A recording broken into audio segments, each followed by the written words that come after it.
Welcome. Welcome to Good Morning. Here's another grief relief tip for you from me, Caffie.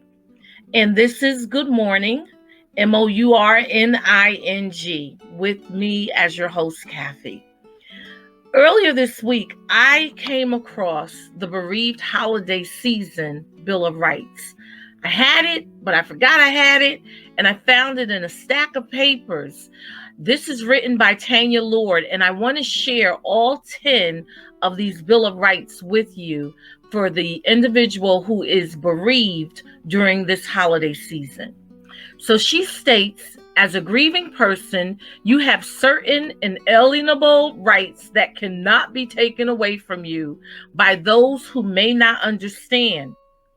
When grieving during the holiday season, you have the first right, to feel what you feel and to be politely honest with others about it. If you do not feel merry, cheerful, or otherwise festive, then say so. Listen, don't allow people to push you into wanting to feel merry because your grief or what you experience in terms of your loss happened 5 years ago, 10 years ago, 5 months ago, 5 weeks, or 5 hours, 5 days, or 5 hours. Don't allow them to do that. Feel what you're going to feel. Be politely honest with others, whether or not you want to be bothered with them. That's the first Bill of Rights. The second one is the right to not share your feelings if you would rather say I am fine or it's okay to say. So the right to not share your feelings if you would rather just say I'm fine, it's okay. We talked about fine in another grief relief tip. You can go back and look at that. But here she's saying it's okay not to share your feelings. Number 3, to not go to parties or family gatherings where your loved one and your grief are not welcomed.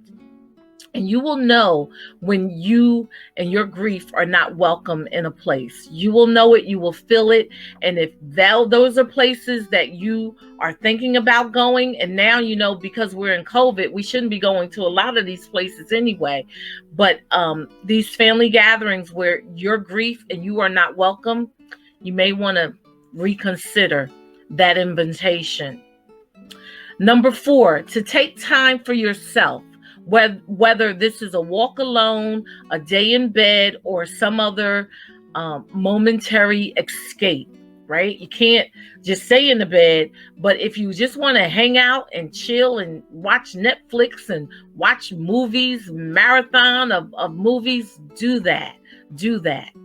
Number 5, to cry when it hurts, to laugh when something is funny, and to smile when you are happy, and to not feel guilty about it. She's saying you have that right to do all of the above.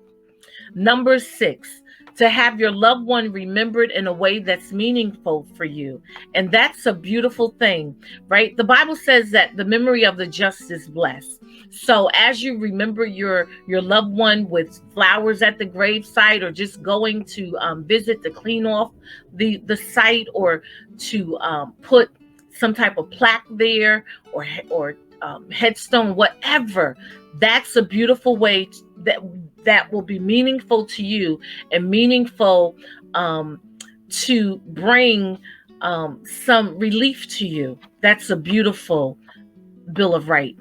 Number 7, to change your mind over and over during any get together, event, or party. You may not know what you can or cannot handle until you're faced with it. So when you're faced with it, at that moment, you have the right to change your mind. I don't want to be here. You may walk to the door and say, you have the right to do that. Just don't walk in. You know you don't want to be there. You thought you may want it to be there, and now you're like, You have the right to change your mind. Even at the last second, it's okay. Number 8, to change traditions when necessary or desired. Traditions are supposed to bring comfort, not distress. A lot of times we want to continue with the traditions from the one that our loved one who we lost, and they're no longer there. Sometimes you can incorporate those traditions, keep them, but a lot of times you need to create your own. Create your own traditions in this season if you can. If you can. If those old traditions are bringing you distress, then you need to try to create your own. Number 9, to enjoy your holidays. Your loved one is going to be celebrating with you. It doesn't mean that you have forgotten or are being disrespectful. Living life is a wonderful way to honor them. So to enjoy your holidays, your loved one is going to be celebrating with you or without, depending on whether or not they're here or not. It doesn't mean that you have forgotten or are being disrespectful. You have to go on living your life. And Tanya Lord tells us to live life. Living life is a wonderful way to honor them, to keep moving, to keep going on, because they would want you to. And then finally, number 10, to try again next year.